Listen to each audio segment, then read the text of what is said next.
You're in the show.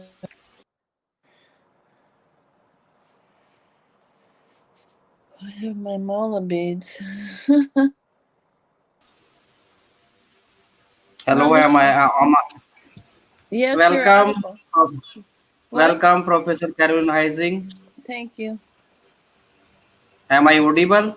Yes, you're Today, audible. today we are having Professor Carolyn Heising from USA, and she has the distinction of being the professor, American professor of mechanical nuclear engineering.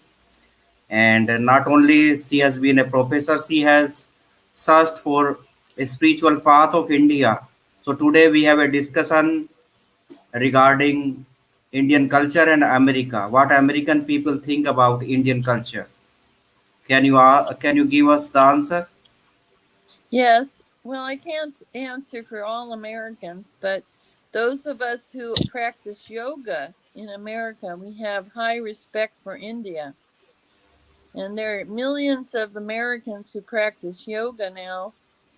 And so it's more than just the hatha yoga asanas. We're studying meditation, we're studying the Vedas, we are practicing mantras. And so we're learning also from the Indian Americans who come, and the Indian Americans always set up temples and mandirs. So many Indian Americans are here, and they're building temples everywhere. I think you saw That, that, Dr. Ram. You saw yeah, the I saw temples. that, and there is a big difference. Here in India, we have the daytime. In America, there is a night time, and now we are having night time. You are having the morning. So Yes, first there's and a major 12-hour difference is time there. difference, but And if you go from here to USA, or if you come from USA to here, there is a jet lag. Jet lag means difference of day and night. yes, the jet lag is maximum. I don't Yeah. think you can go anywhere. We're on the other side of the world, but thanks to Swami Vivekananda and Swami Yogananda and so many other Indian gurus who have come to America, they came on big ships. It took my guru, Swami Yogananda, it took him 3 months for him to sail from Mumbai to Boston. He came in 1920, and Swami Vivekananda had a very interesting trip. He sailed, I believe he came out of Calcutta, and then he sailed up the coast to Japan. And Swami Vivekananda was in Japan, and then somehow he took a ship and he came to Seattle. Then he was on a railroad train. Swami Vivekananda had a very interesting trip in 1893. It was very difficult for him to come here. Now, you and I, we've flown so many times, and we like to go on China Airlines because they provide excellent service at a very reasonable cost. And you can fly from Los Angeles to Delhi, and you can be there in 24 hours. So imagine that the gurus, the original gurus like Swami Vivekananda and Yogananda, took them 3 months. So even though we are far away, with modern technology, we're able to. And now, look at us, we're online. Online, we're together, whatever the time seems to be. So Another online thing is that technology in has United helped States, I world have seen the communication. punctuality of the people, and they will not honking on the roads. They are not calling again and again on the mobile phones. Oh, These etiquettes are I call that you these are the legacy of your family, or have you learned these things? I think that comes out of the Western European culture. We're obsessed with time. Every one of us wears a watch. In the past, now the young people are using their cell phones to tell them the time. But I remember one time I was flying to Africa, and I went through Amsterdam, I was flying through Amsterdam and then going to South Africa. And in the Amsterdam airport, there were so many stores to sell watches. You know, and the Swiss watches are considered some of the best in the world. Then when I got to Africa, Africans have no time.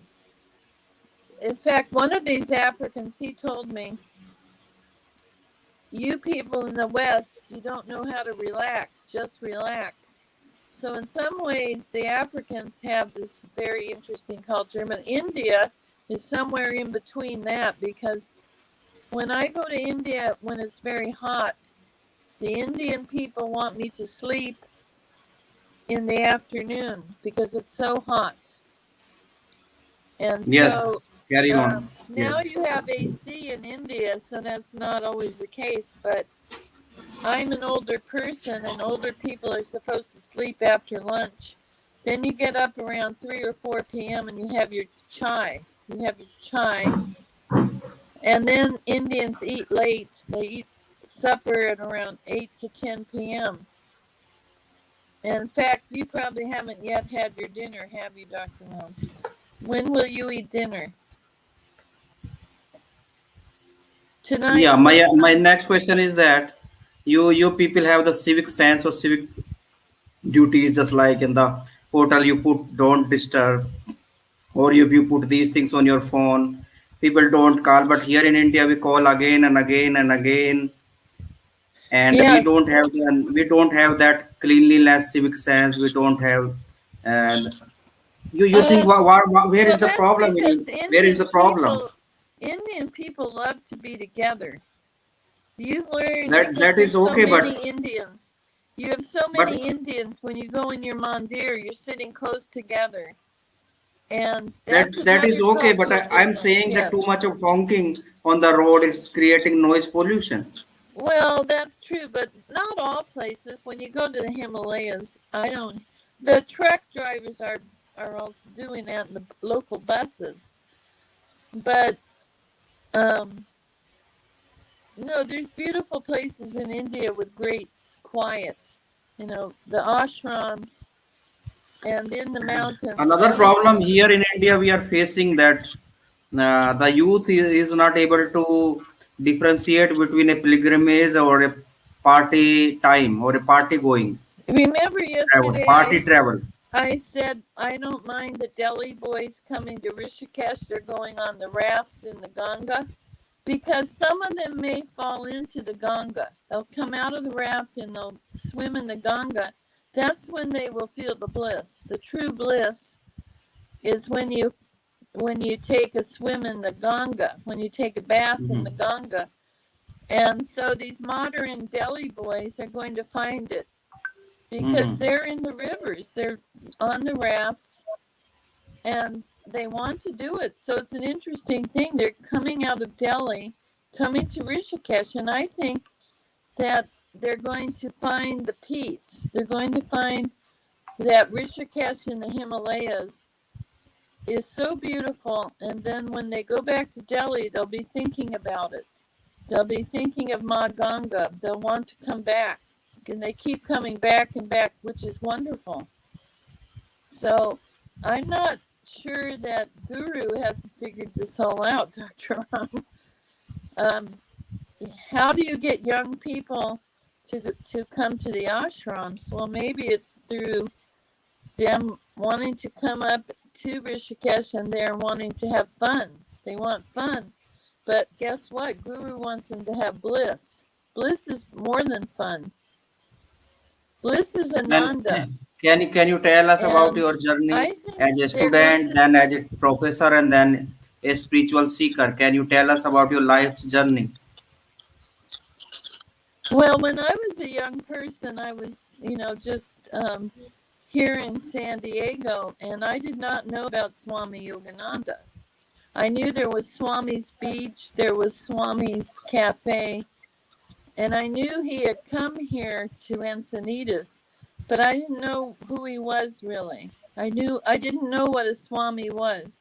So one time in the summer when I was maybe 22 years old, I walked into his ashram, into the gardens, The gardens are open to the public. And I walked in there and I felt so peaceful. Everything was so beautiful, so peaceful, and the beautiful plants. And he has fish, that the koi fish in the ponds, and then you look on the ocean, you see the ocean. And so I started learning about him, and I was always going in his gardens, and I always found great peace in the gardens. So it took me a long time, Dr. Ram. It wasn't until I was 50, let's see, I was 56 years old when I finally read the book, the autobiography of a yogi. So it took me a bit over 34 years to go from, feeling the bliss intuitively. I felt Swami's bliss and I was receiving his darshan, but I didn't realize it. At that time, I had no idea what darshan meant or anything. So then I started studying it when I was 56. I took the lessons. I became a Kriyaban. And then I asked Guru. In 2009, I was in the gardens and I said to Guru in my mind, I said, when are you sending me to India? And my reply from Guru was, when you are ready, I will send you to India. And that summer, I became a Kriyaban. I went to convocation, and that next September, it was during Nivratri, but I didn't know what Nivratri was. I met Akash Patel, the student who took me to India in 2010. So in 2010, Okay. I first came to India. I was 58 years old when I first came to India. I was not young. I was 58. And I went to India for over 3 years in 15 different trips. So India was the greatest blessing in my life. To come to India is an enormous blessing because Swami Vivekananda said that India is the Tirtha. What does it mean to be the Tirtha? It means every place in India is sacred. It's a yatra. To come to India is a yatra, a pilgrimage. And every place in India, no matter where in India, is a sacred place. Not just the ashrams, not just the big temples, every place in India. And Guru said that in his poem, My India. He said, my feet, I am blessed that my feet touch this ground. So anybody who's born in India, all of you who are now in India and you identify as Indians, you are extremely blessed.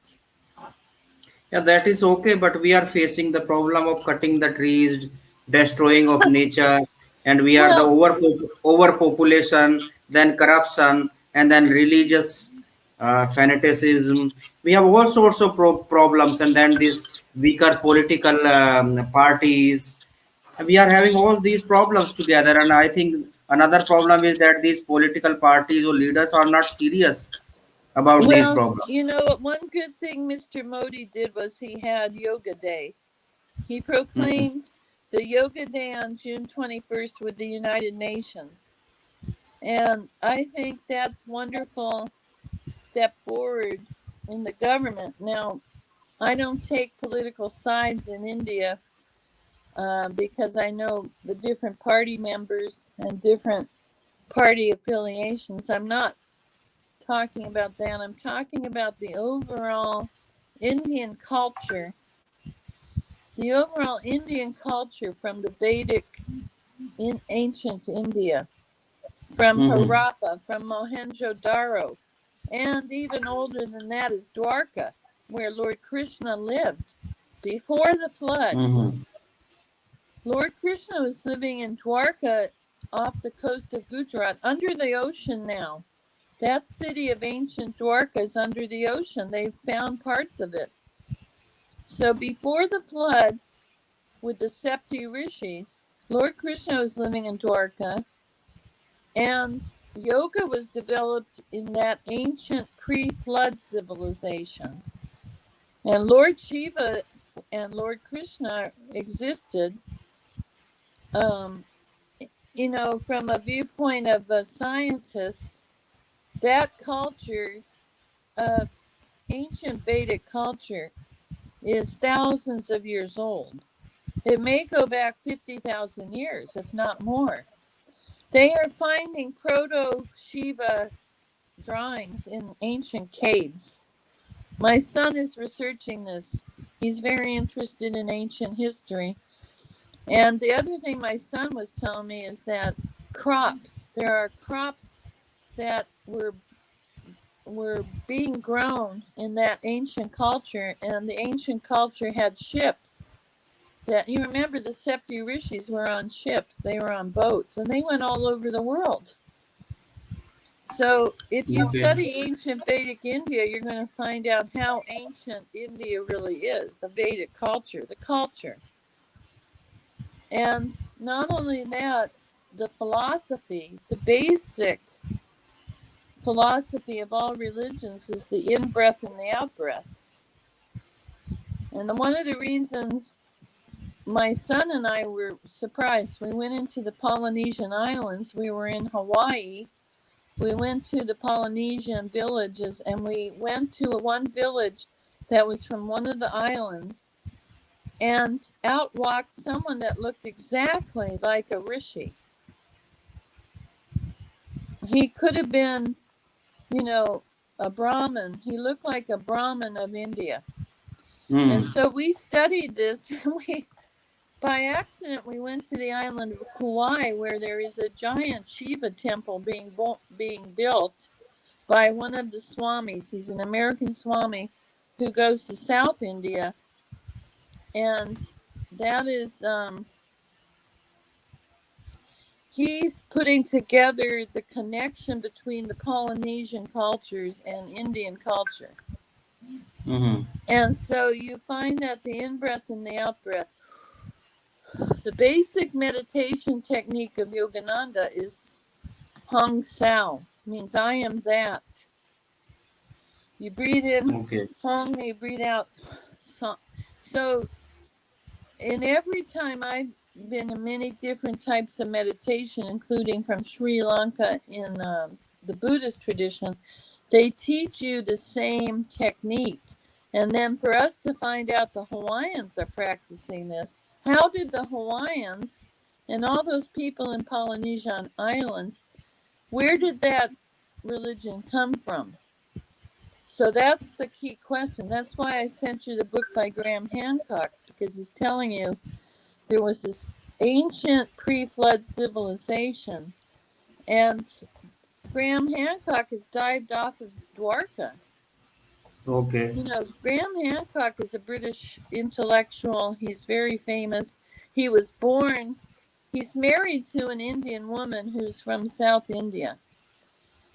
And his children all look Indian. You know, all his children and grandchildren look Indian. And he was in India because his father was in the Raj. And as a child, he lived in southern India. And so Graham Hancock, he was diving off Dwarka, and he also dived off South India to find the ancient pre-flood civilization of India. So I sent you the book, and you can read about it. But what we're telling you is India is the Tirtha. It's the most ancient civilization. And almost certainly those religious ideas came from India at the time of Lord Krishna, or even before Krishna. So Lord Shiva and Lord Krishna are very ancient. You know, Irene, are you here? Are you able to hear Irene? Irene Gurin from Canada? I haven't heard her, no. Is she there? I see her that she has come online, but I don't hear her or see her. I don't see her. I don't want to show me. Irene. There she is. That's the reason. Irene, namaste and good Hello, morning. hello, hello. Bonjour. Namaste, Bonjour. namaste. Bonjour. She's speaking French. Namaskaram. Namaste. Namaskar. Yes, namaskar. We are discussing about Indian culture and the world, how Indian culture is affecting or be useful in the coming generation or in the coming time. We are India, we are facing the destruction of nature. So many trees are being cut in the name of roads. And this year we are facing a very strange type of humidity, and it looks there is a lack of oxygen in the air because due to lack Oh, of these trees, and there is so much of noise, honking of the cars. People are becoming more and more egoistic, materialistic, and they are thinking that their identity is big cars. They want to purchase big cars, big new cars. So there is a race But is going on of but cars, of I but don't money. mind if my you driver know gets a big car. You know. you, you know guys, cars is the modern way and the shorter way of representative of the ego. So why you want to be faster, bigger, to be Yeah, always in that's front? true. It's the ego. Yeah, that's true. My son is interested in cars, and he only likes BMW, the German cars. He only likes to drive BMW. And Mhm. and I'm saying, but I wanted to say to you, Dr. Ram, But the I'm problem is happy. that it's What? not rates just here. These people, these type of people who are having big cars, they want to crush all the other people on the roads. They want to show their power. They want to show their money. The problem doesn't Yes, I end know that, with the car. The but problem I'm trying starts to with their tell big you, Dr. cars. Ram, I was happy when my driver, Shiva, um, Sahadev, he bought a big car. Do you remember he had previously had a smaller car, and I was happy Mhm. when he got the bigger car because for his business, traveling in the Himalayas, that was a wonderful experience. And Mhm. so, yes, I see what you're saying, and Irene is saying it's the ego. But on the other hand, So I'm when I saying worked they in are having India, the I ego, no appreciated problem. having a big car. That is not the problem. They can have ego, but why their egos hurt the other people, the poor people? Why they want to hurt the other people by their Well, egos? that's Why they wrong. want to That's show the morally egos? wrong for them to do that. Because they're not at the same level. Some people are not at the same They can level. have big cars, that is okay. They can drive big cars, that is okay. They can have big houses, that is okay. But why they want to impose their cars and houses on the other people? Okay, you can write on it. Dr. Ram, I What's the think you problem? know the answer. The thing Yeah, is, let me that just is say one thing. Can I India. We say are one facing thing? so many problems here, Caroline. You cannot imagine after Corona. So many trees Yes. are being cut in the names of roads. So many Yeah, I big cars. understand People that, are but I becoming told more you and more yesterday. egoistic. They are I thinking told that you only they exist yesterday. in the world. I know, but So yesterday I And this told you race of the money young is Indians terrible. would solve the This problem. race of money is terrible. you cannot talk together. You have to wait the other one to stop before to talk. So Yes. I understand Dr. Ram is very upset about the modern nation. He's Yeah, upset about what's the happening to way of India. humanity is living, and they are getting the way of materialism, the race Yeah. of money. They are running in this race of money. but it has its limit. Money doesn't give the happiness. Yeah, I think Irene and I know that because in our countries, she's in Canada and I'm in America. In these countries, we've been running for money for how long? Forever. uh, in the U.S., things are so oriented toward materialism, toward money. You're right, but so India has not yet caught up with us on that level of wanting money, big cars, big houses, all of that. And But money doesn't actually, give when I you went to India, the pardon? money doesn't give you the freedom. Money doesn't give you the health. Money is just a way. It's only things to be on service to help others. It's not. We should not be slave of it. That's right. I agree with you, and we know that because Irene and I have come from cultures. The Western culture is very materialistic, But and what is the solution? What is the solution according to you? according to me and to my guru, the solution is to return to that basic breath. Breathe in, breathe out, and chant Om. Why not chant Om? Om. You That is get the not the bliss. problem.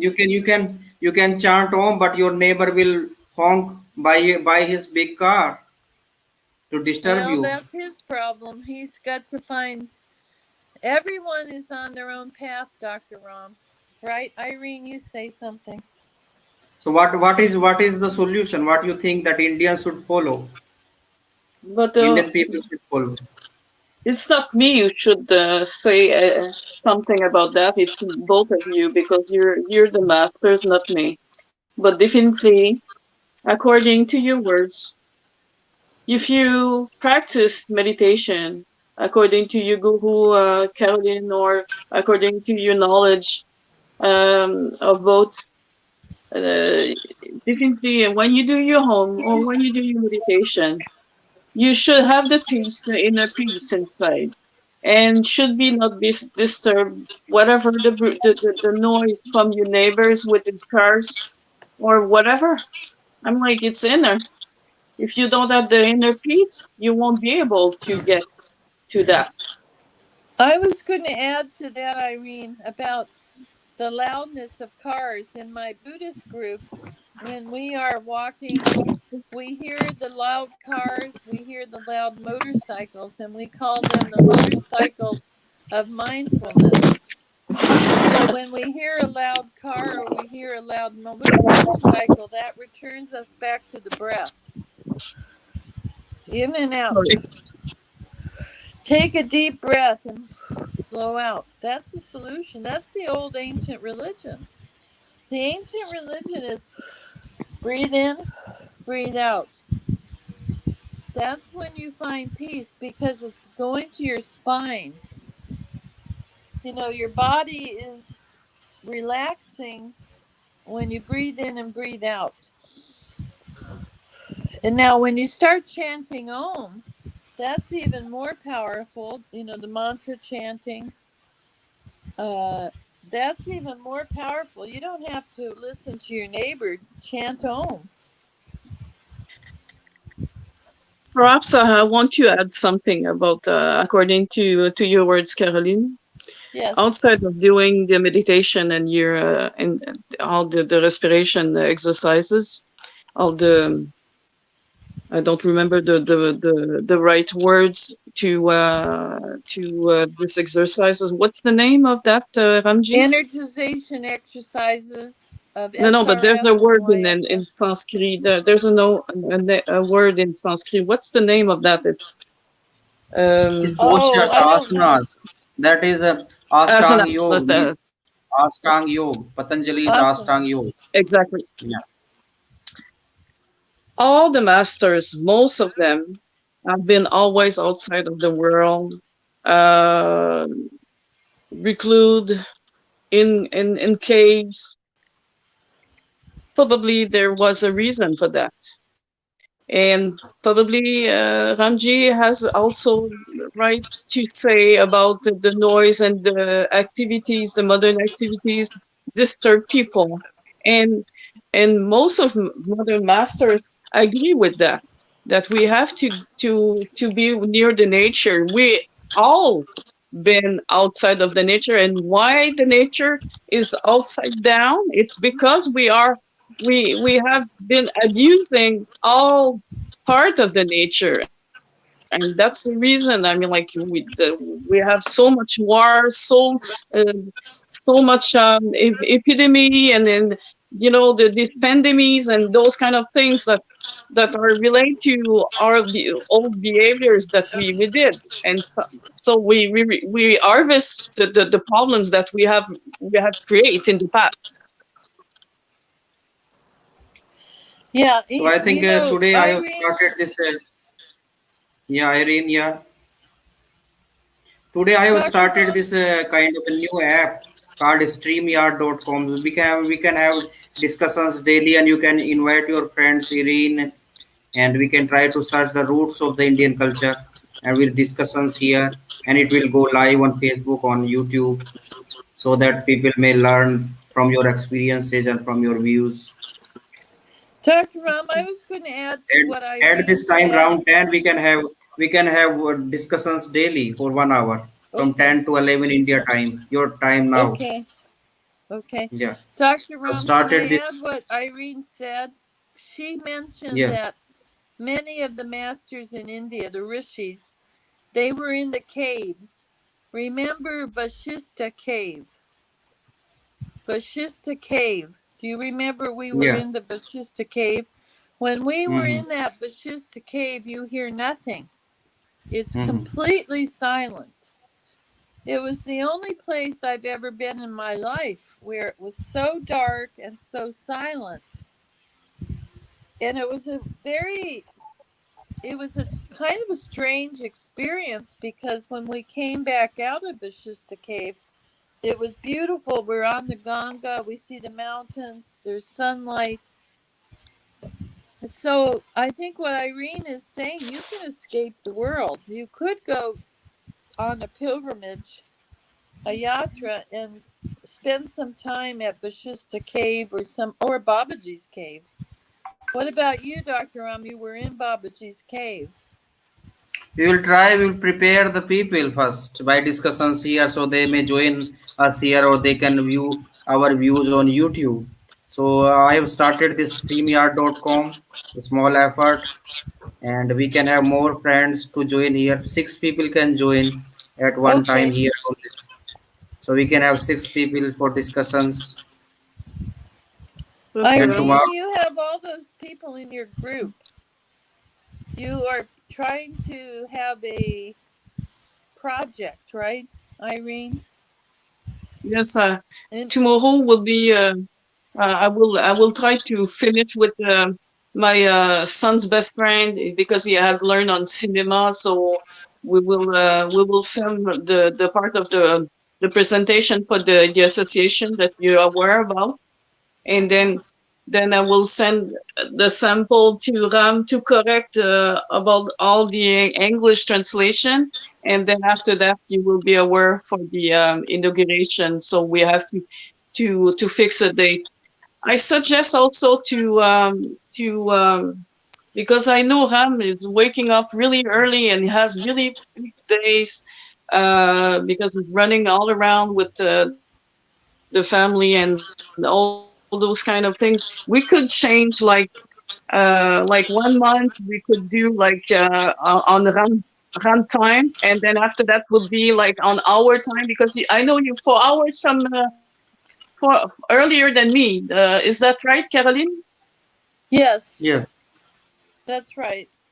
Okay, so we could be like well, your hours in the next month, and after that could be like my time the next month I after. have to So plug in just my to keep phone, like Dr. Ram. to be equal for everyone.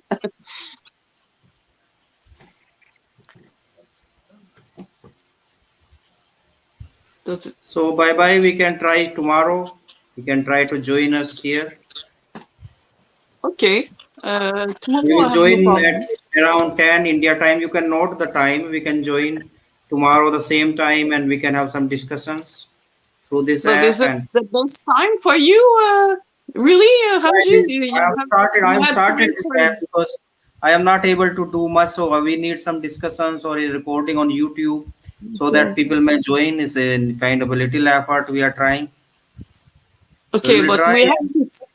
we have to stop talking, and we have to do something in real and not just talking. We have to do something that is more. Mhm.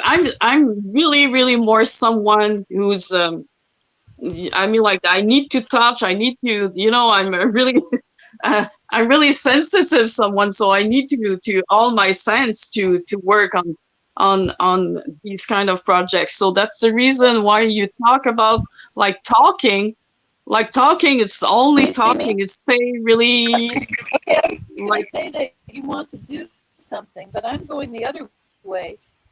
I'm going the way of saying, I just want to breathe in and breathe out. I want to practice Okay, that's a good thing. meditation more and more. So I would love to go back to Okay. the Shista Cave, Dr. Ram. Thank you, Irene, for talking about those caves, because those caves in India are incredible. I Dr. can't Ram, wait to see them. I yes, can't wait to visit. you're I supposed can't to wait come to with me to India be when with 5 you years and to is up. visit all of those marvels. There's someone who tried to connect. Okay, guys, we will connect at the same time. So Okay, you okay, just tomorrow, and you can Ranjit, invite some just of your Okay, we'll friends. connect okay, Yeah, tomorrow. yeah. Caroline, just or you text me or just to send me a Okay, reminder. Okay, see you okay. tomorrow. Bye. Om Okay, we'll Shanti. 2 minutes Bye for our bye. meditation. Thank you. Thank you.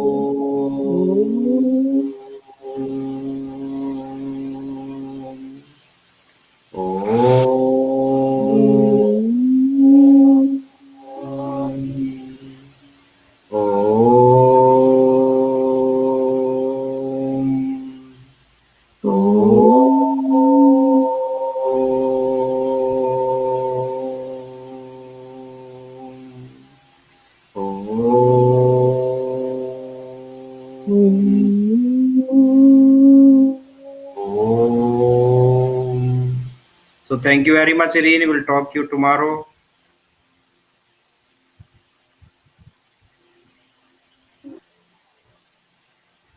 Bye bye. Thank you for the invitation. Okay, I see you tomorrow.